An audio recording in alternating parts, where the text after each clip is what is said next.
স্বাধীন দেশে এখনো পরাধীন ওরা, প্রতিবন্ধী হয়েও মনের অসীম সাহসী ওরা দেশের প্রতিনিধিত্ব করে বিভিন্ন ডিসিপ্লিনে। অসহায় এসব মানুষের পিঠে ছুরি বসাতে ছাড়েনি ন্যাশনাল অলিম্পিক কমিটি অব বাংলাদেশের মহাসচিব মাকসুদুর রহমান। প্যারিসে প্যারা অলিম্পিকে 16 জনের বহরে খেলোয়াড় মাত্র 2 জন, বাকি 14 জনই কর্মকর্তা। কতটা অতিষ্ঠ হলে আঁকা যায় এমন ব্যঙ্গ কার্টুন।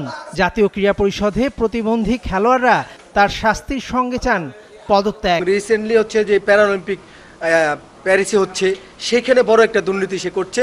মাত্র 2 জন প্লেয়ারের সাথে 15 জন হচ্ছে অফিসিয়াল নিয়ে যাচ্ছে, এবং এই মন্ত্রণালয়ে আসার পরে শুনতে পারলাম এখন 6 জন প্রতিবন্ধী, তা আরও 4 জন সুস্থ মানুষকে তারা প্রতিবন্ধী বানায় জিওর জন্য দেওয়া হয়েছে। আমরা প্রথমত ইঞ্জিনিয়ার মাকসুদুর রহমান এবং এই যারা আছে এদেরকে আমরা টোটালি হচ্ছে যাচ্ছি না, আমরা 24 ঘন্টার ভিতরে ইঞ্জিনিয়ার মাকসুদুর রহমানের পদত্যাগ চাই। দক্ষিণ এশিয়ায় বাংলার কারাতেকারা সেরা। 2019 এসএ গেমসে 3টি স্বর্ণ সেটাই প্রমাণ করে। কিন্তু ক্ষমতা হাতে পেয়েই সুযোগ নিয়েছে বাংলাদেশ কারাতে ফেডারেশনের মোয়াজ্জেম হোসেন সেন্টু সহ বেশ কজন শীর্ষ কর্তারা। তাদের পদত্যাগের দাবিতে জাতীয় ক্রীড়া পরিষদে সংস্কারপন্থীরা। আওয়ামী কমিটি দ্বারা গঠিত বিগত 15 বছরের যে নির্যাতিত আমরা নিষ্পেষিত, এর পরিত্রাণ চাই। আমরা এর থেকে মুক্তি চাই। আমরা চাই এই কমিটি অনতিবিলম্বে বিলুপ্তি করা হোক এবং নতুন কমিটি করা হোক।